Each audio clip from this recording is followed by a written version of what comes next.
can't buy. It resides between my eyes. Walked through the fire, came out better on the other side. See, life's like a beach if you find the sand. And right now, I feel like 100 grand. You are listening to Inspired Insider with your host, Dr. Jeremy Wise. Dr. Jeremy Weiss here, founder of InspiredInsider.com, where I talk with inspirational entrepreneurs and leaders. Today is no different. I have Steve Guberman of Agency Outsight. You can check him out at agencyoutsight.com. Steve, before I formally introduce you, I always like to point out other episodes of the podcast people should check out. Since this is part of the Top Agency series, let's go with some cool agency ones. I had Todd Taskey on. Todd Taskey, I don't know if you know Todd. Steve, do you? I know the name. I don't know him. Yeah. He helps pair agencies with private equity. He helps sell agencies. And he's got the Second Bite podcast. Second Bite because he finds sometimes when those founders sell to private equity, when that private equity sells again, sometimes those founders make more on the second bite than they do on the first bite, right? So check that out. We talked about the agency space, valuation space, M&A space. That was an interesting one. I like to see, and we'll talk, Steve, about niches, right? So there's some interesting ones. Adi Clevitt, there's like niching with companies or industries. There's niching with services. Adi Clevitt was a good one. We geeked out on our favorite productivity tools, software, and actually Steve has a great part of his website, which we'll pull up at some point. He's got a great resources section. It's fantastic. And we're going to talk about some of his favorite resources. But Adi specializes in creating SOPs for companies. So she goes in and helps document their procedures, right? To smooth out onboarding of staff, onboarding of clients, and, valuable service, right? It's the non-sexy stuff that makes things run. You could check out that and many more on InspiredInsider.com. This episode is brought to you by Rise 25. Rise 25, we help businesses give to and connect to their dream relationships and partnerships. We do that in two ways. One, we help companies launch and run a podcast. We're an easy button for a company to do that. We do the strategy, the accountability, and the full execution and production. Number two, we're an easy button for a company's gifting program. We make gifting, staying top of mind for clients, partners, prospects, simple, seamless, and for me, Steve, most importantly, affordable. So people can actually do it on a frequent basis, not just once a year or once ever. All someone has to do is give us a list of the people they want to follow up and keep in touch with, and we do everything else from there. So we kind of call ourselves the magic elves that run in the background to make it look easy for the company so they can really build relationships and run their business. That's the number one thing in my life. I'm always looking at ways on how to give to my best relationships. And I found no better way over the past decade to profile people on my podcast, share with the world what they're working on, and obviously sending follow-up gifts to the people in my universe. So check it out, rise25.com, or email support@rise25.com. I am super excited to introduce Steve Guberman. He has over 25 years in the creative marketing, advertising, and public relations industry, including a decade spent running and eventually selling his own successful agency. Your journey, Steve, kind of reminds me of the book Built to Sell, which I know you've talked about, John Warlow's, because he does talk about like a creative person, agency, and then how they actually grew and then sold. And so Steve Guberman now channels his expertise into coaching agency owners.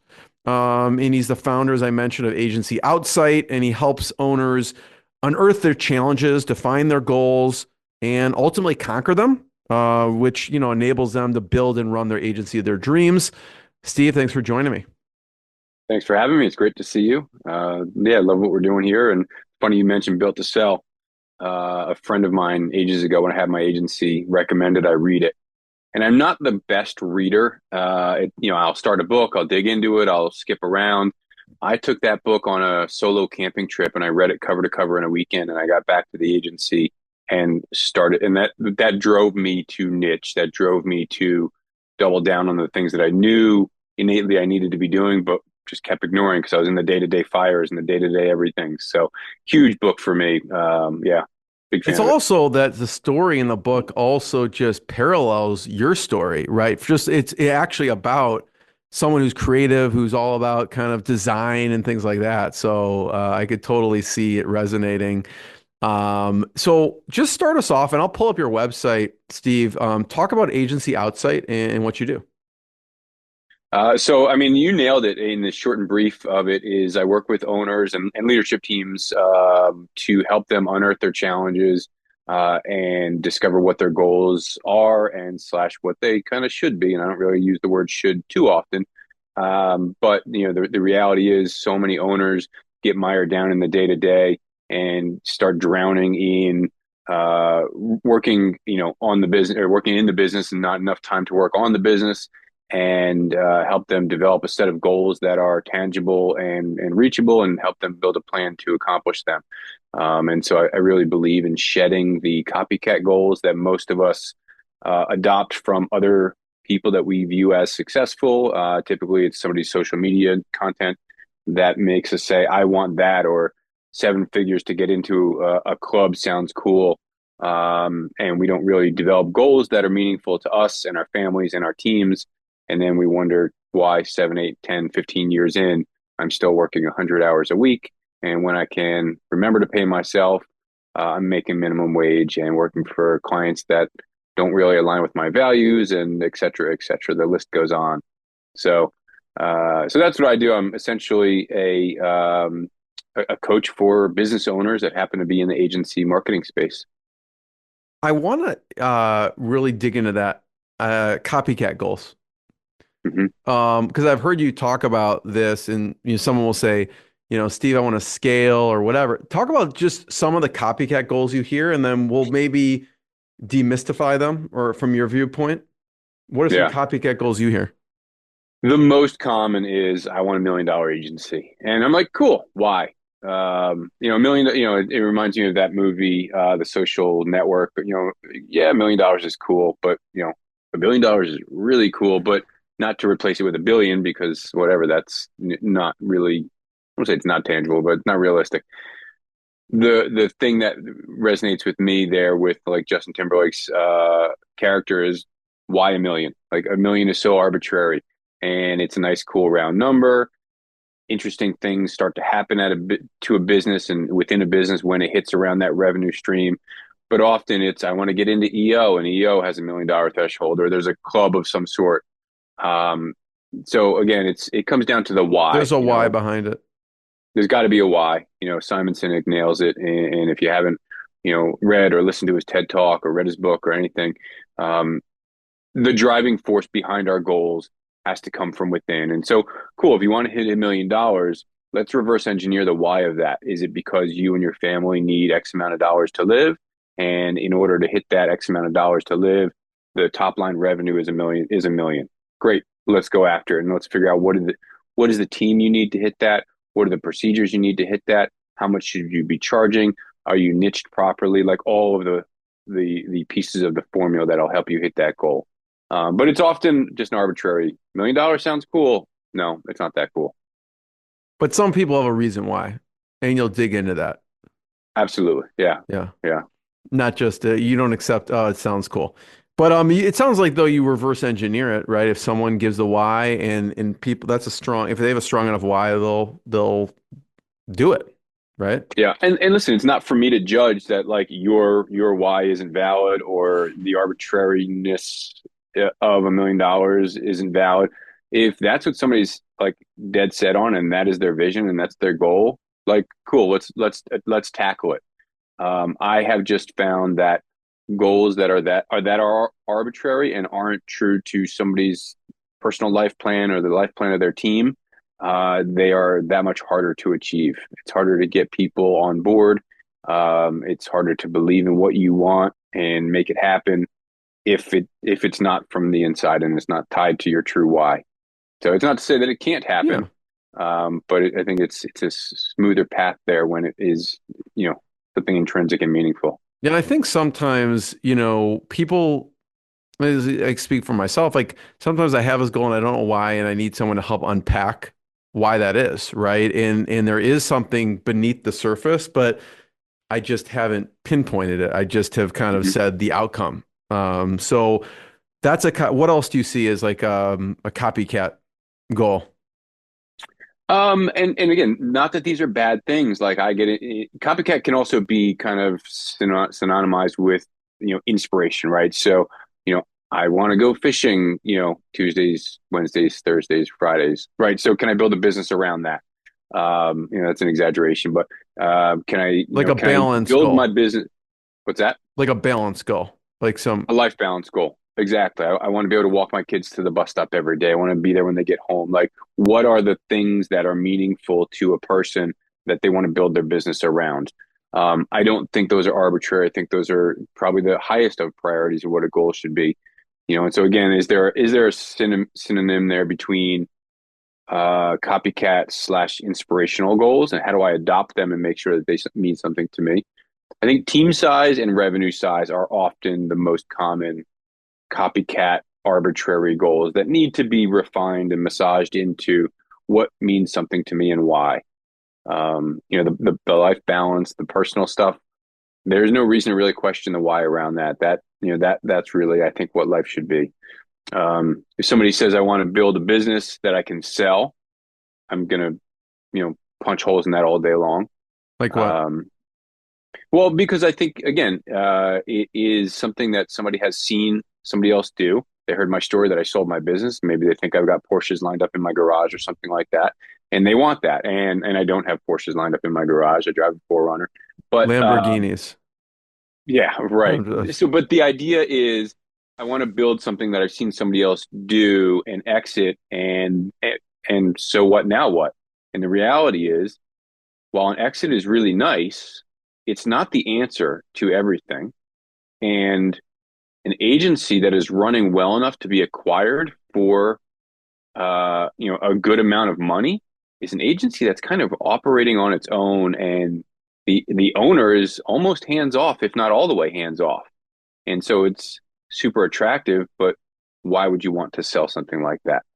So again, I'm going to punch holes in that. Like, I just want to exit. I want to be sold. I want $1 million, payday or whatever. And there are better ways to manage an asset like that than to sell it and walk away. But that is some people's dreams, and awesome, cool. Let's make it happen. If the dream is I want to build it, sell it, build something else, sell it, build something, like, cool. There's people that are serial entrepreneurs that want that exit and want the experience of an exit. But I'm going to punch holes in it initially. And then if what you realize is that is exactly what you want, and that's tied to your why, cool. I'm going to be the biggest cheerleader and help reverse engineer how we do that and what the plan is to get there, and help somebody get there. there's a couple key things there. You mentioned, reverse engineer and kind of adopt it to someone else. And maybe they heard it somewhere or they've read a book or whatever it is, but they're adopting it to their own situation. So I do want to break down some of your thoughts around these topics of how people do actually get to their end goal, right? And we talked before we hit record around some topics that come up pretty frequently that people ask you about, like niching, operations, profitability, pricing, those things, to get them to that place where they want. Talk about niche for a second. I know you are at this point in time, doing a keynote on this very topic. So I'd love to hear your thoughts on niche and how that helps people, agency owners, kind of get to that next level.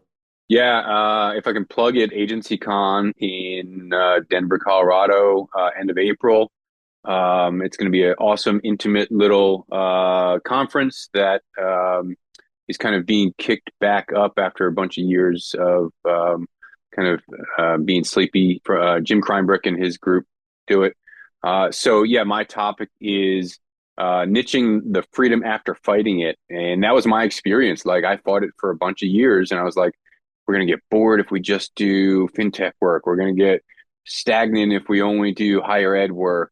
I want to be all things to all people. And again, Built to Sell, like, really helped me hone in on that.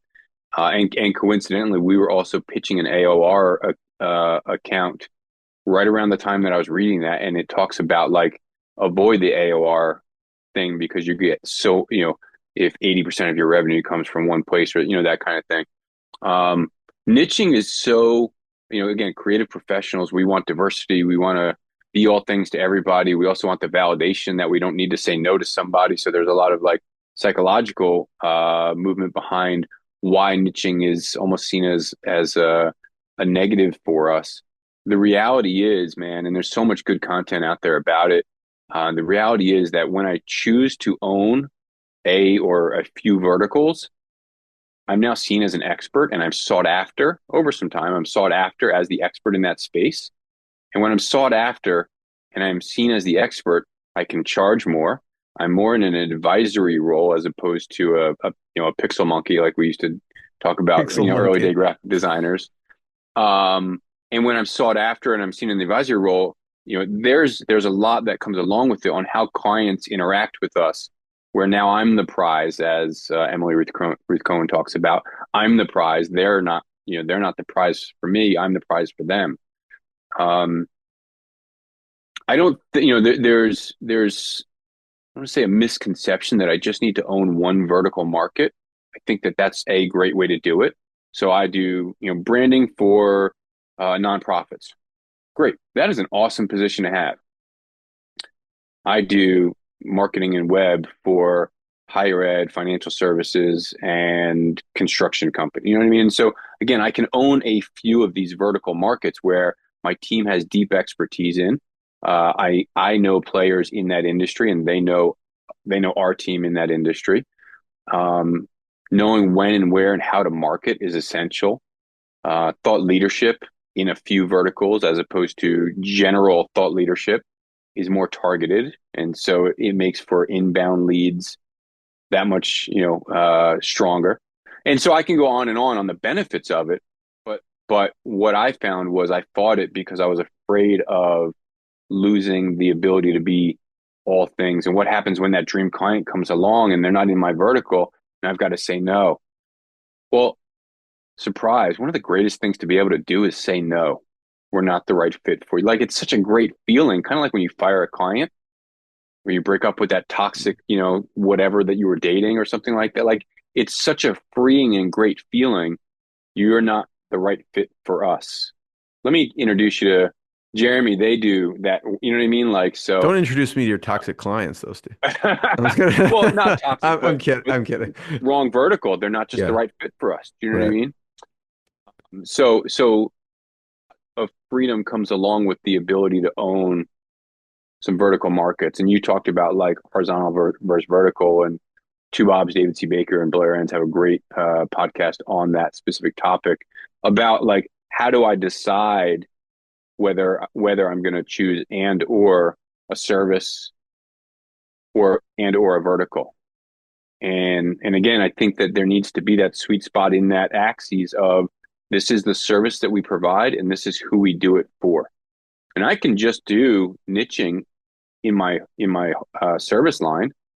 We do we do video, or we do animation storytelling for anybody. All right, that can work. But when we lean into it and we say, I do animation storytelling for, healthcare and adjacent, vertical adjacent healthcare, I'm mixing those words up, industries, then that's that much more I get to lean into it and be a perceived expert and look at the breadth of work that I have in this industry. But then, similarly, I can't say, well, we're a full service everything shop for the healthcare. We'll do your CRM, we'll do your marketing, we'll do your website, we'll do your SEO and your PPC. And like, it's just too much, right? So there's got to be that right fit in that axis of horizontal and vertical. So let's assume, Steve, like you fought it inside your head when you had the agency, but then you kind of you saw the light, right? And you niched. So let's assume you're working with someone. They're like, yeah, I get it. I see the benefits. How do you work through with them how to find their niche? Because at this point, they're like, we're spread out across 15 different industries. We have 7 different services. What's your thought process behind that? That's the best position to be in because you kind of have the choice. And that's where we were in my shop. We sat down and we went through regular exercises of who is our ideal client? Who do we want to work with based on, the most profitable clients we had, the clients that allowed us to do our work the best, as opposed to the ones that kind of looked over our shoulders, watching us move colors around in Illustrator. Um, and so we found there was a handful of industries that we had some pretty deep experience in, that we had enough work we could show in our portfolio, that we had enough experience we can do thought leadership content around. And so I'll take owners through the exercise of, as we're trying to figure out verticals, look through the book of work and look through the past year or two of clients that you've worked with. Who are the best clients and why? Who are the worst clients and why? Let's also identify them and kind of group them together. There might be an architecture client that was the absolute worst client, but you've got enough work in that industry, and you know that industry is wide enough, but not too wide, to have enough of a concentration, and also not too much competition in the service you provide in that industry. And so you can say, all right, we'll do architecture, but what's adjacent to that? Engineering, construction, interior design. So we can lean into that entire industry with a number of adjacent, industries as well. Same thing with service. Let's look at all the things you've delivered in the past 2 years.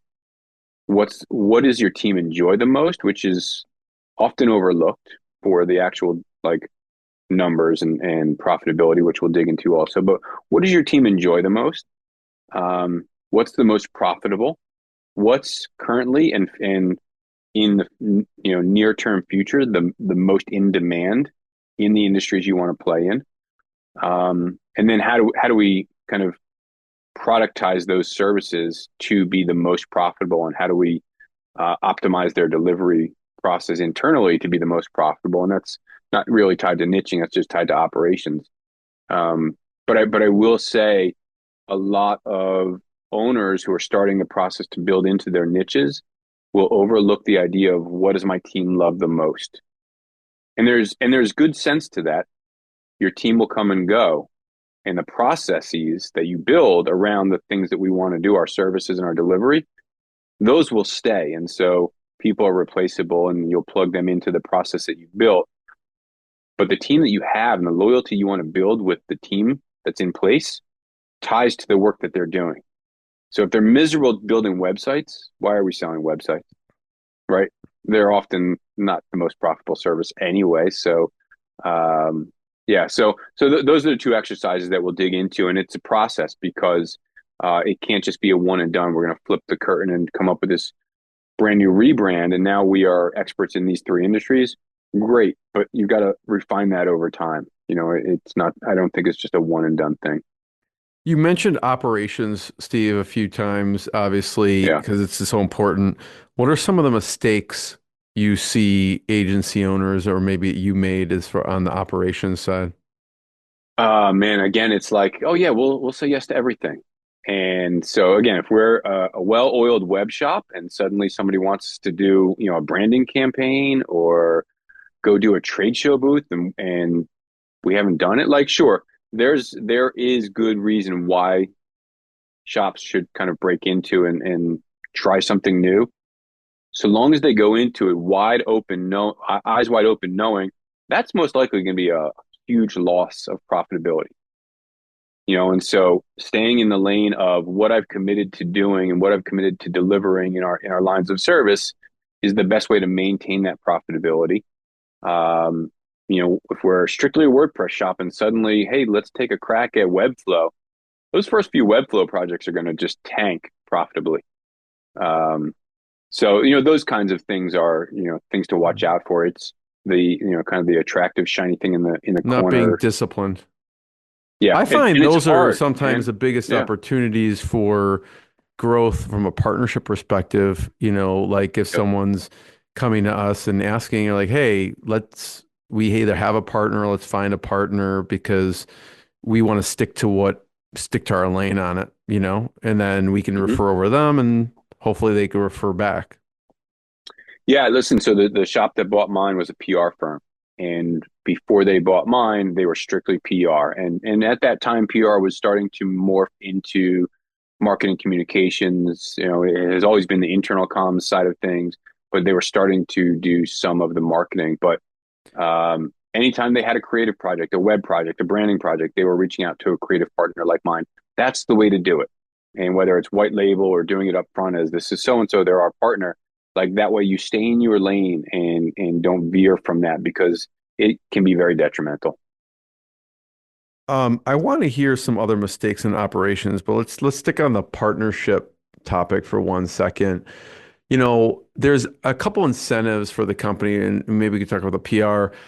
Obviously they serve their client the best, right? I'm curious if you've seen what kind of partnership programs you've seen that are successful. Maybe not white label, but just like referring over.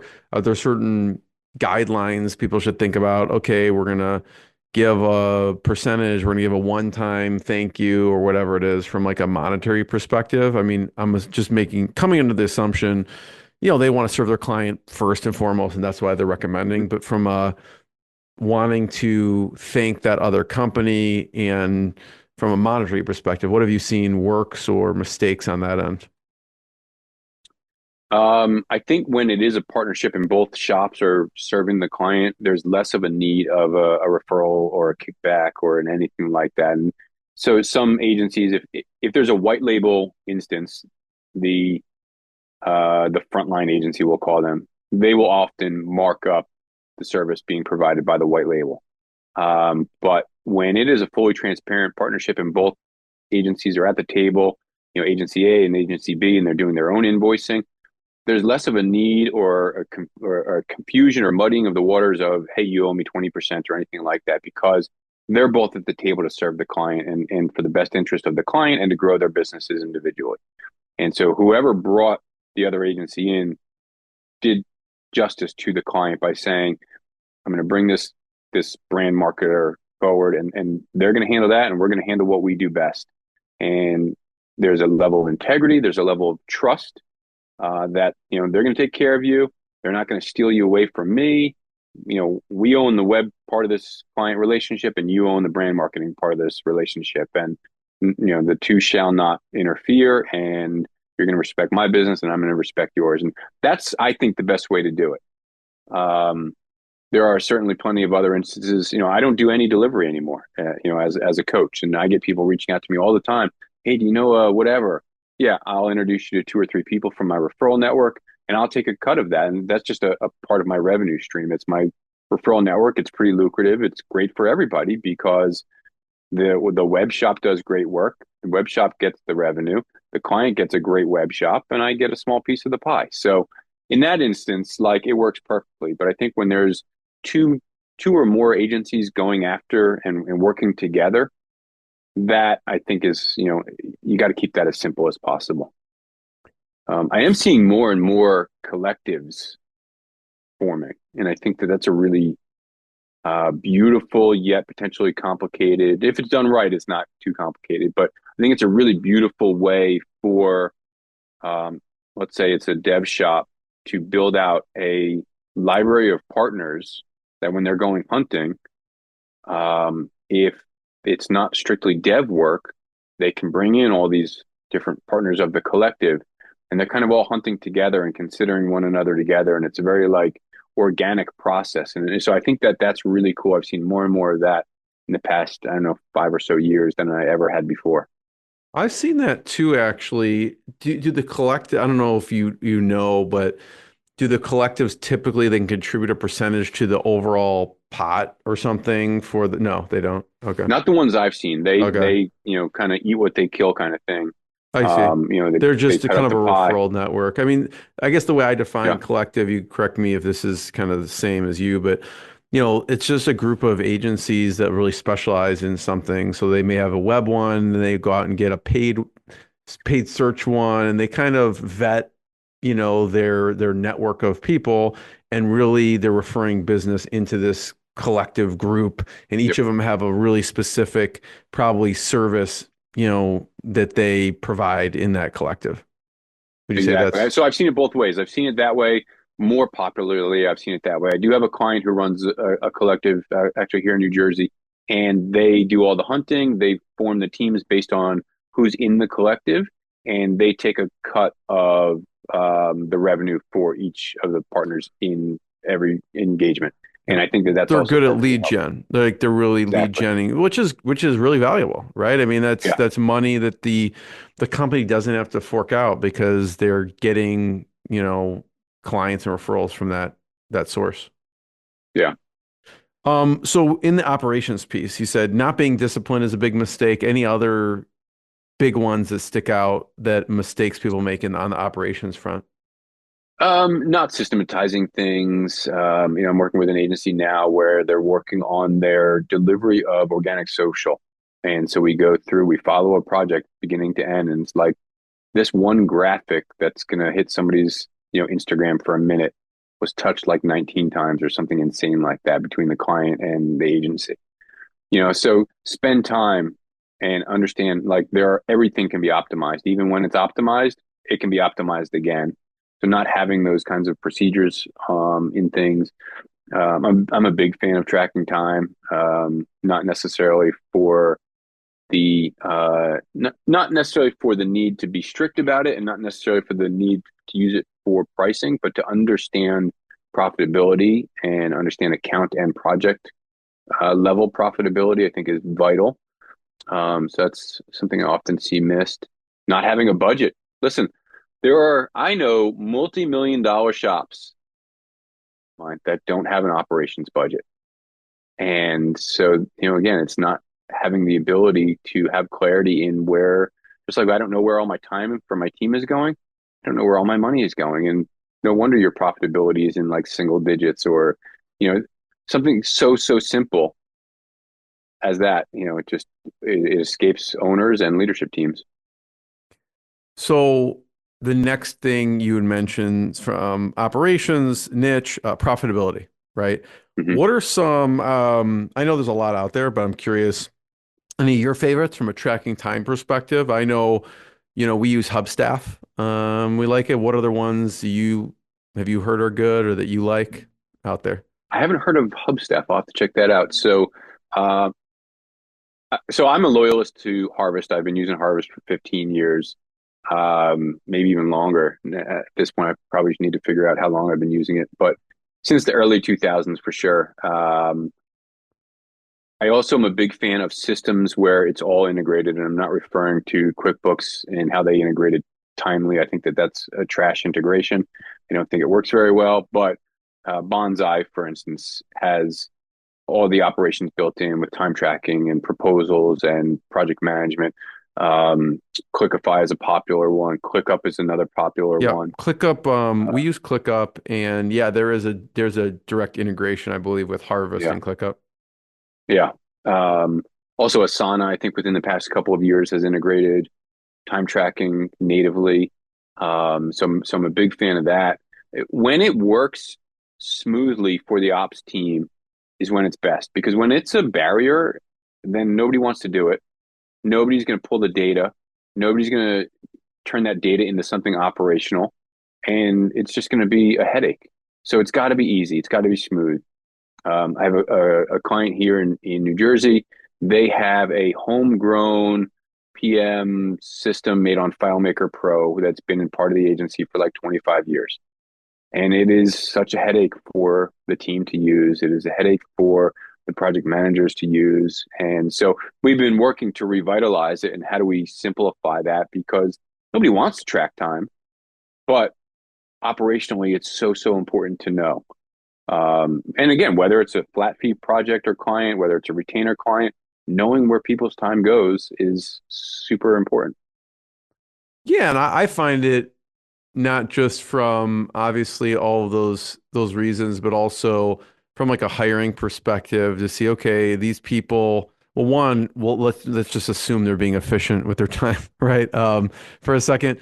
But we don't want our team to be overwhelmed, right? And so when we see they're bumping up against, that like many hours a week, we want to be like, hey, do we need to get someone to help out so they don't get burnt out also, Yeah. you know? Yeah. Resourcing is vital. You've got to have the data to say, we need a freelancer, we need to bring in a part timer, or hey, we're ready to, by Q2, we're going to be ready to hire another person. Without having that visibility, spreadsheets can do it, but there are plenty of tools that'll help do it more effectively. So on the profitability side, Steve, we talked about maybe people aren't tracking time at all, right? What are other things you see people mistakes making on the profitability side? I mean, yeah, I think it starts with they're not charging enough, right? So not knowing what to charge. That goes back to like, don't do one-off things that you don't have efficiencies built in place for. Not charging enough, not sticking to scope.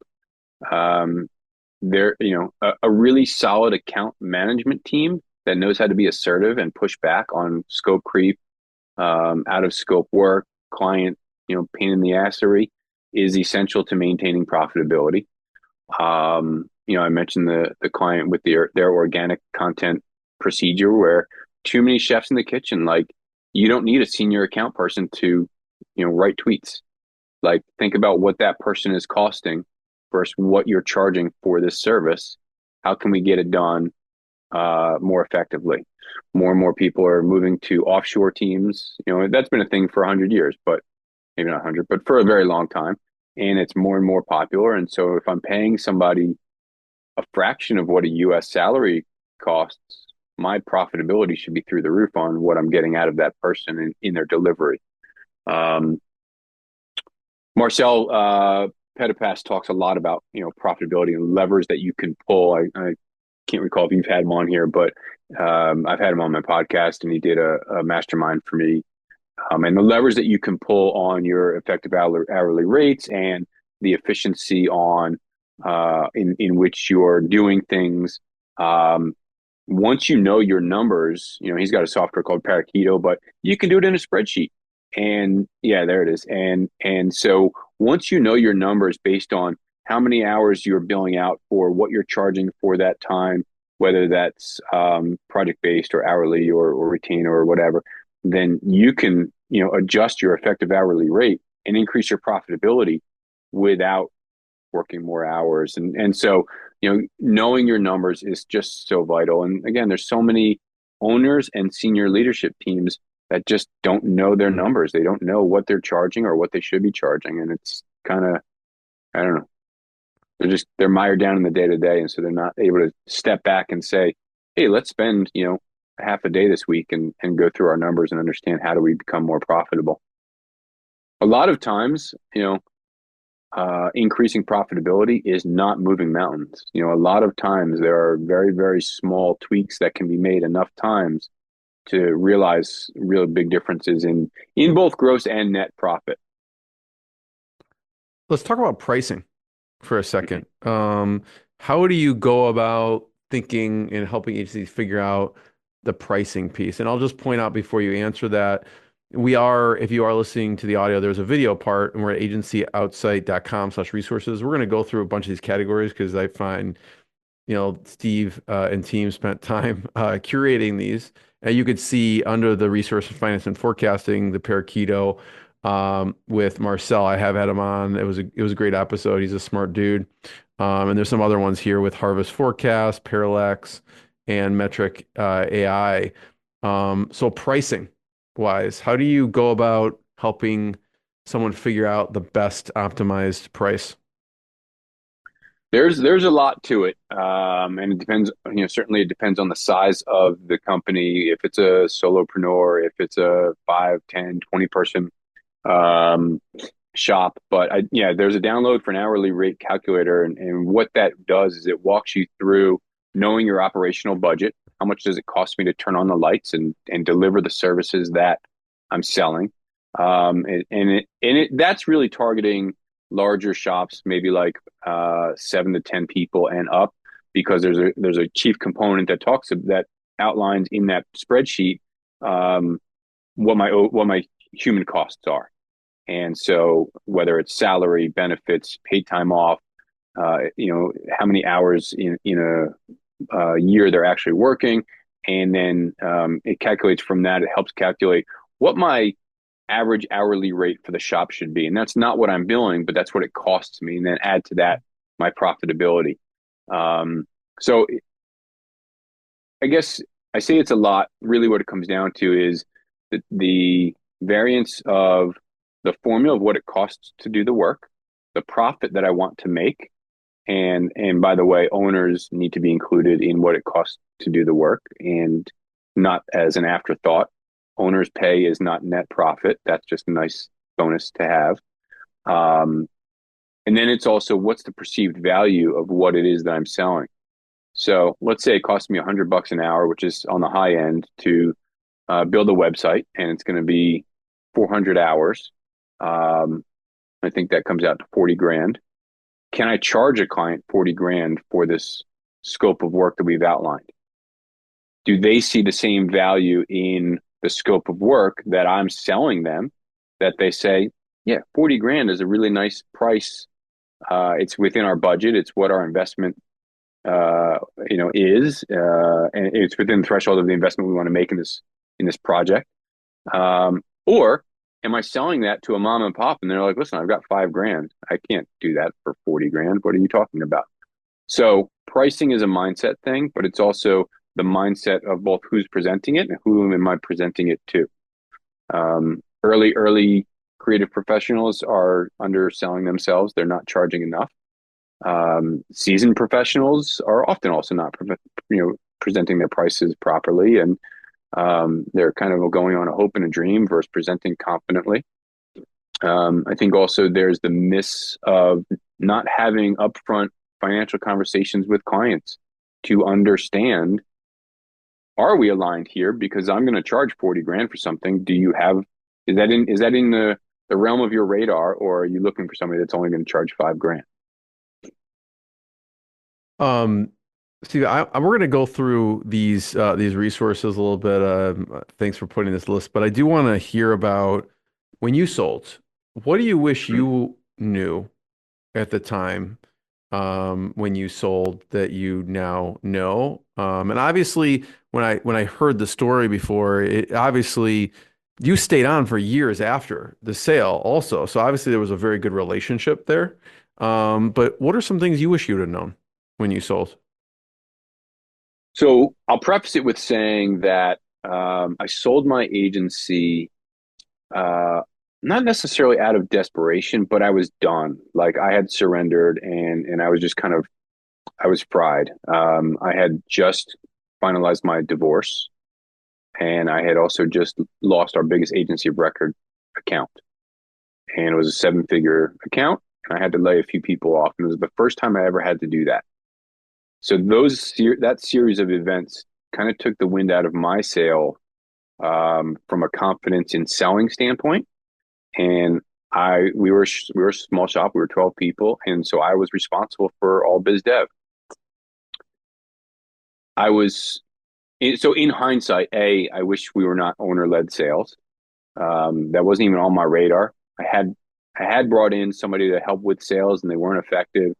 And they lasted about 90 days. And we joked that the one deal they did brought in was like the bane of our existence. It was the client that wouldn't go away. So I do wish prior to that I had been more hands off with the agency, because it would have increased the valuation.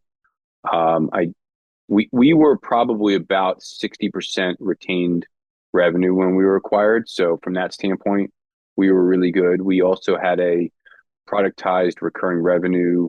We were selling white label email marketing, which was a recurring revenue stream for us. So I'm grateful that we had that in place. I do wish we had better systems that were documented. We didn't have the strongest documentation. And so when it was time to transition some of our services to a newly built team, we spent a lot of time recreating the wheel, documentation and SOPs, things like that, whether it's outlined in a wiki or in a Notion doc, or however it's outlined, like, is super, super important for the value of the company. But what I did was I literally pitched my agency to complementary service providers. We were branding and web, and so I pitched package design, I pitched digital marketing, I pitched PR shops, people that didn't do what we did. And we focused on, this is our book of business. This is our trend of the past 3 years of top line revenue and profitability. These are the sectors that we serve. And so I ended up getting 3 offers through the series of pitches that I made. and ended up moving forward with the merger with the PR agency. We had a great relationship. We had worked with clients together before. I aligned with their values and they with mine. And it was initially a 2-year buyout and a 2-year earnout rather, and stick around for 2 years. And that turned into 5 years. So it was a great relationship. I think we did some great work. One of the things that we had hoped for and worked a lot towards that didn't come to fruition was the cross-selling of services. So all of the PR clients benefited from the creative services that we did: web, branding, digital marketing, email marketing, etc. I don't think we were able to sell PR into any of the creative clients, maybe like one or two, but not nearly on the level that we had hoped. And PR is far more profitable than creative services delivery. So that was the goal, was we can really make a difference in revenue streams if we sell PR to the creative services. So Yeah, thanks for breaking that down. Before we get to the resources piece, you talked when, some of the goals people have, obviously there's revenue goals, there's balance goals. Some of the things you did, you had someone who was kind of working 80 hours a week. Talk about that and some of the things you did there. yeah, I had a client come to me through a referral, a Boston-based agency, and they were working, 6 days a week, 12 to 18 hours a day, burning themselves out. And a few of the biggest challenges were the work that they were doing was stuff that they loved doing, but then on top of that, there was a million other things that they didn't love doing. So a lot of creative professionals, I'm going to launch a business because I love doing this thing. Come to find out, I don't get to do that thing. So I taught them how to delegate. I taught them how to, brought them through the exercises of the things that you're doing that are on your plate are far more profitable if you have somebody else do it.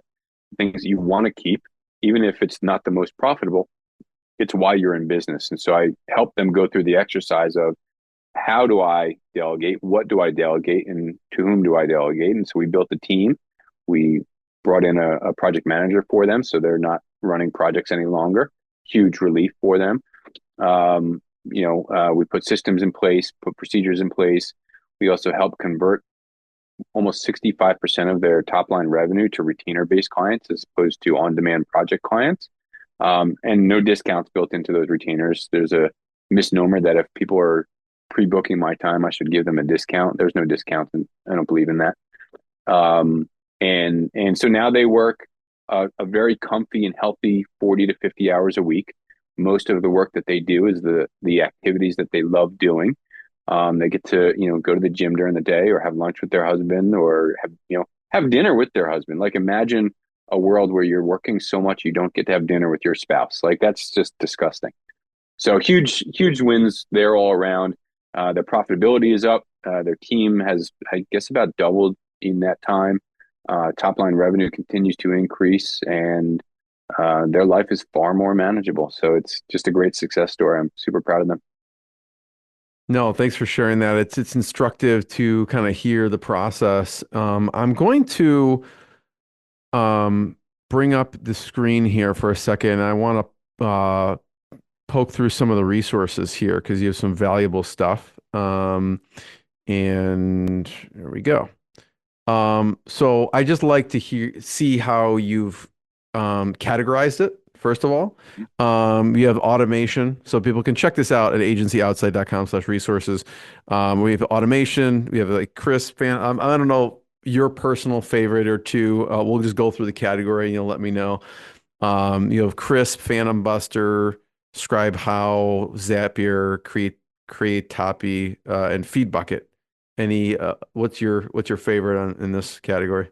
So I use Crisp for all of my recordings. You jump on a Zoom call and you see everybody's robots in there. They're Fathom.ai and all that. Crisp records all of my calls without taking up a square in the Zoom call. It's a super powerful tool, and it gives really good synopsis back for me. So I love Crisp. It's interesting. They started as a noise canceling only when I really? used it, and so they must have pivoted and did noise canceling. Now they do transcription, meeting notes, and recording. We, I think, use Fathom and Read.ai Yeah. for that. Yep. That's cool. Yep. I didn't And they even also just realize they did that. integrated video. Yeah. I guess within the past couple months, they integrated video. I haven't played with that yet. So yeah, so I use that and I use Zapier on that list. I've kicked Yeah. tires on the others, but I think they probably came as referrals through Yeah. other podcast guests or clients. Yep. We use Zapier and Make as far as that goes. Bookkeeping. We have Bench, Bonsai, FreshBooks, QuickBooks, Zero. You mentioned Bonsai. What's a favorite of yours here? So unfortunately, I'm a slave to QuickBooks, but I'm a big Slave. fan of Bonsai. I love their all-in-one system. I do think FreshBooks has some really good merit to it. So yeah, I think they're all strong. Okay. Books. Atomic Habits. We have Getting Things Done, Seven Habits of Highly Effective People, Smarter, Faster, Better, Traction. What about in this category? What's a favorite First of of all, I'm yours? embarrassed that Built to Sell isn't on there, but yeah, I mean, Traction was a game changer for me when I first read it, probably about 6 years ago now, 7 years ago. Um, so I'm a huge fan of that. Getting Things Done, I've probably read his book, I don't know, two or three times. And same thing with Atomic Habits. Just, yeah, every time you go through it, Yep. put it on the audiobook when you're walking the dog, and every time you go through it, you're going to take something away from it. Yep. Yep. People can check out. I did an interview with David Allen of Getting Things Done and Gino Wickman of Traction on the podcast. People can check those Oh, out. cool. Those are all great Yep. books on there. We have coaches. Talk about this category. So I'm a big fan of community over competition. I don't really believe in competition necessarily. Not that like, oh, I'm so amazing that I don't believe in competition. It's quite the opposite. Like I'm humbled to have relationships with all of these people. Yeah, and there's plenty more. I mean, there's so many coaches these days. People that I've been able to build friendships and relationships with. Guys like yourself and Marcel and Greg Hickman and um, Dan Englander and just names that I can't even, often remember. But these are people that I've been able to build friendships with. Chip Griffin is awesome. I've known Elise Bennon for probably 30 years now. Justine Clay, she's a Jersey gal, and by way of England, so she's awesome. Kelly Campbell inspired my ability to become a coach, and so I forever grateful to them. And Mario Lanzarotti he's just game changing in mindset. So huge fan of his as well. CRM. We have Bonsai, Dubsado, HubSpot, Streak. We use Active Campaign actually for that. But what's your favorite? Do you have a favorite CRM? I use the free HubSpot, to be honest. I've been using HubSpot. that for about Okay. 5 years. I like it. I actually didn't realize that Active Campaign was doing CRM. I know that They they have a have deal good. section. So since we have a large email list that we like to use, so we were using Pipedrive. It was just more Yep, than we needed. We were using like 1% of what they have an amazing platform. But we already had Active Campaign. They have a deal section, so we're like, oh, we might as well just use it for that too. nice. So yeah. Yep, yep. I know we have another minute or so. We have HR team and resources, Caliper, Enneagram, Gender Decoder, Gusto, job boards. Lead generation is always a popular topic. Apollo, Cleverly, Dripify, RevBoss. Any favorites there? I mean, I love Dripify. I used it on and off for probably 2 or so years, and kick around different ideas and campaigns and outreach things. So I love that. Apollo, I've seen great effectiveness. And then Cleverly, I had used in my last role, so I enjoyed that. And RevBoss, I've got clients that have gotten some Mhm. really good results from that. So last one, Steve, before we go, podcasts, right? Mhm. Obviously, what's not on this list is the Agency Bites podcast. So people can check that out. We got to put that on there, right? Obviously. And you have Build a Better Agency, Smart Agency Masterclass is Jason Swank and the two Bobs. I know you got to run, but maybe a favorite episode or two on Agency Bites that people should check out. So I don't know when this is dropping, but my 100th episode is coming out this week, the week of February 25th. And quite honestly, I'm like just blown away at the guests that I have. I'm not going to reveal who they are, but in my mind, they have made the most impact in our industry. out of just about anybody I've ever heard of or known. And the fact that they spent almost an hour with me in their insanely busy life, I was just blown away by. Amazing. Yeah. So we'll open the loop. You'll have to check out agencyoutsight.com and the podcast page to find out who this mystery 100th guest is. But first of all, Steve, thank you. I know you got to hop on a call. This was fantastic. Everyone check out agencyoutsight.com, more episodes of the podcast. Jeremy, thanks for having me. I appreciate you and your audience as well. What I got, you can't buy. It resides between my eyes. Walked through the fire, came out better on the other side. See, life's like a beach if you find the sailing right now. I'm feeling like 100 grand.